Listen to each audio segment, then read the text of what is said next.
সবাই বলছে দেশে পরিবর্তনের দরকার, সংবিধান পাল্টাতে হবে, প্রধানমন্ত্রীকে কম ক্ষমতা দিতে হবে, সংসদে আরও একটা কক্ষ আনতে হবে। তবে প্রশ্ন একটাই, কে কি বলছে আর কার মুখে লুকানো হাসি? আজ আপনাদের দেখাবো কারা কোন সংস্কার চায় আর কেন চায়। আমরা কোনো মত দিচ্ছি না, শুধু জানিয়ে দিচ্ছি কে কি বলছে, বাকি বিচার আপনাদের। প্রথমেই আসি উচ্চকক্ষ নিয়ে খেলায়। সব দল বলছে দ্বিকক্ষ বিশিষ্ট সংসদ চাই, কিন্তু কিভাবে আসন ভাগ হবে সেটা নিয়ে শুরু হয়েছে আসল খেলা। বিএনপি চায় ভোট যত পাবো আসন তত পাবো। তাদের হিসেব, অতীতে তারা ভোট পেয়েছে বেশি কিন্তু আসন পেয়েছে কম, তাই ভোটে যারা পিছিয়ে থেকেও সরকার গঠন করে এবার তাদের আটকে দিতে হবে।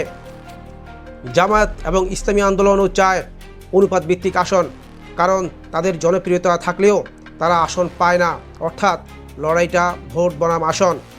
জাতীয় নাগরিক পার্টি চায় নিম্নকক্ষে পুরনো নিয়ম, কিন্তু উচ্চকক্ষে ভোটের অনুপাতে হিসাব। শব্দে ভারসাম্য কিন্তু ফাঁকে সুবিধা। আসলে একটা কথা কেউই বলছে না, যদি সবটাই অনুপাতে চলে তাহলে যারা বড় জোটে আছে তাদের আর সুবিধা থাকে না, তাই বড় দলগুলো এ ব্যাপারে নিশ্চুপ। এটাই কি গণতন্ত্রের ভারসাম্য, নাকি নিজেদের সুবিধা মতো খেলার নতুন মাঠ? চলুন এবার যাই প্রধানমন্ত্রীর মেয়াদ আর ক্ষমতার ইস্যুতে। কমিশনের প্রস্তাব, কেউ 3 বারের বেশি প্রধানমন্ত্রী হতে পারবেন না। বেশি সময় মানেই বেশি একচ্ছত্র ক্ষমতা, এই যুক্তিতে। বিএনপি বলছে 2 বার টানা হোক, পরে বিরতি দিয়ে আবার আসা যাবে, মানে শেখ হাসিনা না হোক, আমরা যেন বারবার আসতে পারি। জামায়াত বলছে 10 বছরের বেশি থাকা যাবে না। এনসিপি বলছে 2 বারই যথেষ্ট, কিন্তু সবাই এক বাক্যে বলছে ক্ষমতা ভাগ হোক। দেখেছেন ব্যাপারটা? বাস্তবে কেউই ছাড় দিতে রাজি না। তারা বলছে ক্ষমতা ভাগ করো, কিন্তু আমায় বাদ দিও না। এবার আসি সবচেয়ে গোপন কিন্তু গুরুত্বপূর্ণ ইস্যুতে। এনসিসি, জাতীয় সাংবিধানিক কাউন্সিল। কমিশন বলছে সব গুরুত্বপূর্ণ নিয়োগ হবে এক কাউন্সিলের মাধ্যমে। রাষ্ট্রপতি, বিরোধী দল, সংসদ, বিচারপতি সব মিলিয়ে 9 জনের কাউন্সিল। এরাই ঠিক করবে নির্বাচন কমিশন, সেনাপ্রধান, দুর্নীতি দমন কমিশনের মতো পদের নিয়োগগুলো। জামায়াত চায় এটা থাকুক, তবে রাষ্ট্রপতি ও প্রধান বিচারপতিকে বাদ দাও। এনসিসি বলছে চাই, তবে সেনাপ্রধানের মতো কিছু পদের নিয়োগ সরকারই দেবে। বিএনপি একেবারে বিপক্ষে, তারা বলছে এটা ক্ষমতা কেড়ে নেওয়ার ফাঁদ।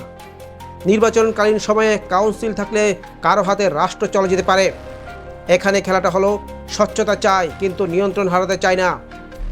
সংস্কার কীভাবে হবে সেটা নিয়েও রয়েছে দ্বন্দ্ব। বিএনপি চায় সবার সঙ্গে আলোচনা করে সংসদে হবে সিদ্ধান্ত। জামায়াত বলছে সংসদ নয়, গণভোট হোক, কারণ সংসদ যা করছে তা পরে আদালতে বাতিল হচ্ছে। এনসিপি চায় সংসদের বাইরে গণপরিষদ, একসঙ্গে নির্বাচন হবে সংসদ ও গণপরিষদের। এখানে যার যেখানে সুবিধা সে সেটাই চাইছে। আবার কারো যদি মনে হয় এতে নিজে বাদ পড়বে, সঙ্গে সঙ্গে তা অসাংবিধানিক বলে বাদ হয়ে যাচ্ছে।